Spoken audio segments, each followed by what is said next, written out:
9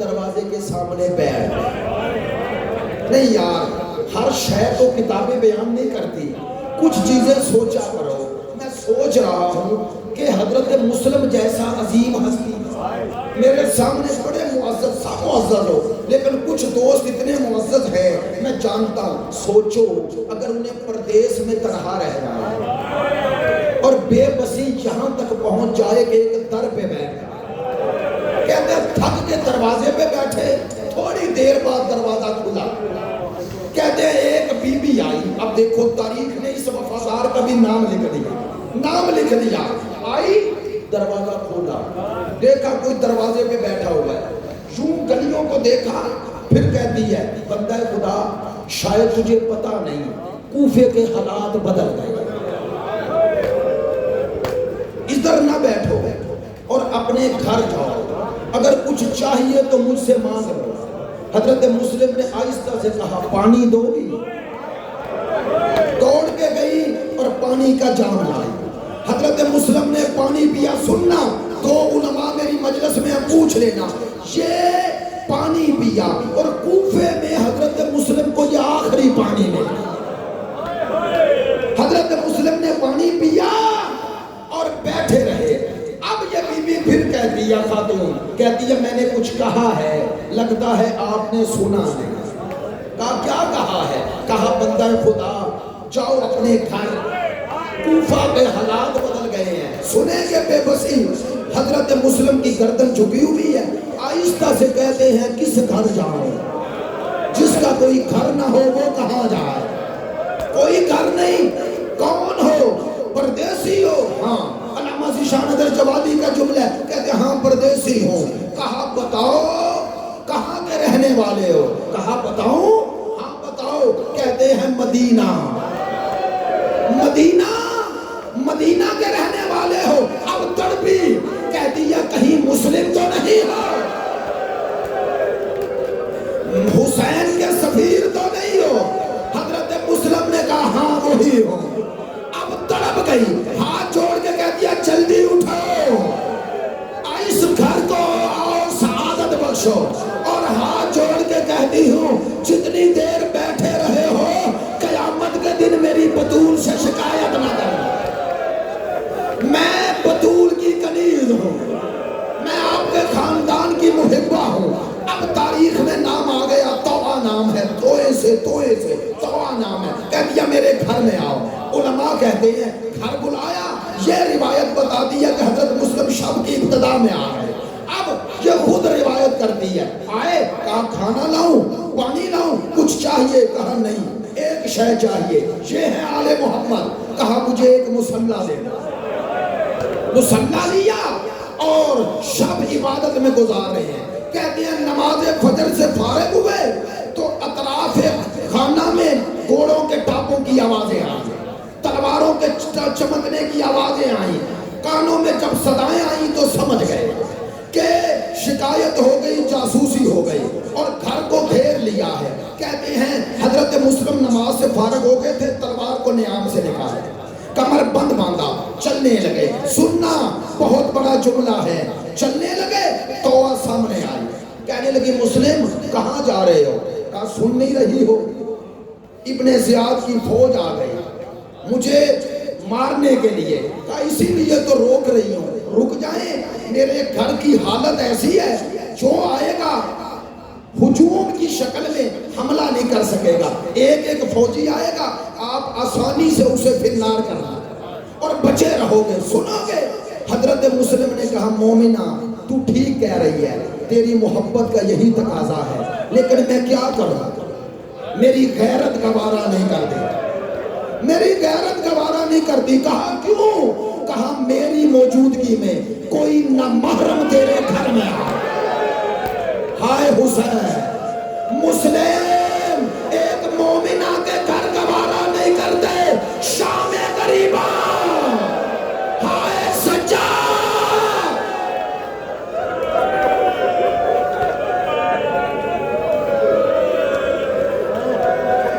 مسلم گھر سے باہر آئے، معرکہ حق و باطل شروع ہوا. علماء سے پوچھ لو، 3 دفعہ 300 100 کا لشکر بھیجا گیا.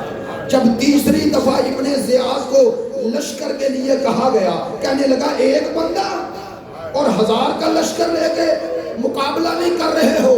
آواز آئی یہ کوئی عام شخص تھوڑا ہی ہے، اس کی رگوں میں ہاشم کا خون ہے. پتہ ہے پھر حضرت مسلم کو کیسے گرفتار کیا گیا؟ کہتے ہیں کہ کھڑا کھودا گیا، چاروں طرف سے فوجوں نے گھیرا. حضرت مسلم پیچھے ہٹتے آئے. کہتے ہیں اسی کھڑے میں گر گئے چونکہ پیچھے نظر نہیں تھی. پتہ اس کے بعد کیا ہوا؟ چھتوں پر چڑھے ہوئے لوگوں کے پاس پتھر بھی تھے، آگ بھی تھی. کسی نے آگ پھینکی، کسی نے پتھر مارے، نہیں توجہ ہوئی. مسلم تو کتنا وفادار ہے، تو بطول کی بیٹیوں سے پہلے پتھر بھی کھا رہا ہے. مسلم گرفتار ہوئے، دربار میں لایا گیا. کہتے ہیں لائے، اگرچہ گلے میں توق تھا لیکن گردن تنی ہوئی، سینہ تنا ہوا تھا، گردن اٹھی ہوئی تھی.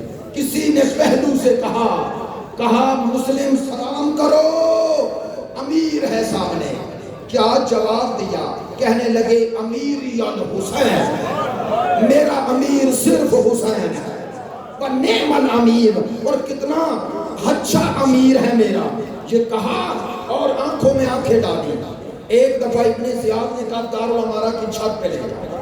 دارالعمارہ کی چھت پہ آئے اور جلاد آگے بڑھا. میں نے آسانی سے پڑھ دیا اور آپ نے سن لیا. چھت پہ لے گئے اور جلاد سامنے آئے. ایک دفعہ کہا مسلم کو چاہتے ہو؟ حضرت مسلم نے کہا 2 کام کرنا چاہتا ہوں. پانی کا ایک جام دو، پیاس ہے. کہتے ہیں پانی دیا گیا، جیسے ہونٹوں کے قریب لایا اس میں خون گرا، چھوڑ دیا. پھر ملا، پھر چھوڑ دیا. ایسی روایت ہے. تیسری مرتبہ ملا، خون گرا، واپس کیا.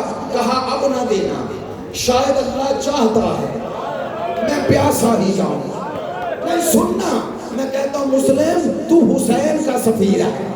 نہیں جنہیں بات سمجھ میں آئی ہے، تو حسین کا سفیر ہے، تو حسین کا وفادار ہے. اللہ چاہتا ہے جیسے حسین پیاسا جائے ویسے تو بھی پیاسا جائے. اب کہتے ہیں 2 رکعت نماز پڑھی. اب علماء کہتے ہیں سب سے پہلا سلام حضرت مسلم نے کیا. پتہ ہے کدھر رخ کیا؟ مکے کی طرف. وہی حسین کو چھوڑ کے آئے تھے نا، مکے کی طرف رخ کیا اور دونوں ہاتھ پہ شادی میں رکھے.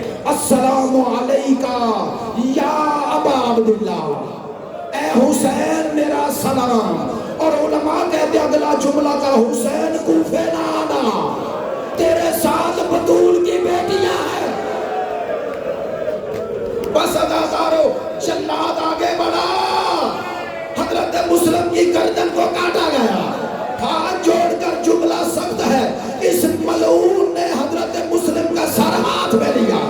پتا ہے جسد کے ساتھ کیا کیا؟ اس چھت سے پھینک دیا. ادھر مولا حسین نے حضرت عباس سے کہا ابا یہ کوفہ کی طرف سے 2 سوار آ رہے ہیں، ان کے پاس خبر ہے، انہیں لے کے آؤ. جو روایت ہوتی ہے میں وہی پڑھتا ہوں، مصائب وہی پڑھنا چاہیے جو روایت میں ہے. انہیں لے کے آؤ، یہ کوفہ سے آ رہے ہیں، خبر ہے. لایا گیا. حضرت سید الشہداء کے سامنے آئے، کوفہ کے تھے. سید الشہداء کو ظاہر پہچانتے تھے. ہاتھ جوڑ کے سلام کیا. امام نے کہا کوفہ سے آ رہے ہو؟ ہاں. کہا خبر دو کوفے کی. کہنے لگے اگر تنہا ہوں تو خبر دیں. امام نے کہا میرے اپنے ہیں، ان سے کوئی شے پوشیدہ نہیں، بتاؤ کیا خبر ہے. کہنے لگے کوفے سے نکلے ہیں، مسلم شہید ہو گئے. سننا. کہنے لگے روئے، دونوں روئے پیغام لانے والے. امام نے کہا رو کیوں رہے ہو؟ کہنے لگے ابن رسول اللہ بطول کے بیٹے، دردناک خبر ہے. امام نے کہا سناؤ. کہنے لگے کوفے سے نکلے، مسلم کی لاش کو چھت سے پھینکا گیا. ظلم یہاں ختم نہیں ہوا. کہنے لگے ہم نے دیکھا کہ رسیاں لائی گئی، مسلم کے قدموں کو باندھا گیا اور کوفے کی گلیوں میں پھرایا جا رہا. ہاں کوفے کے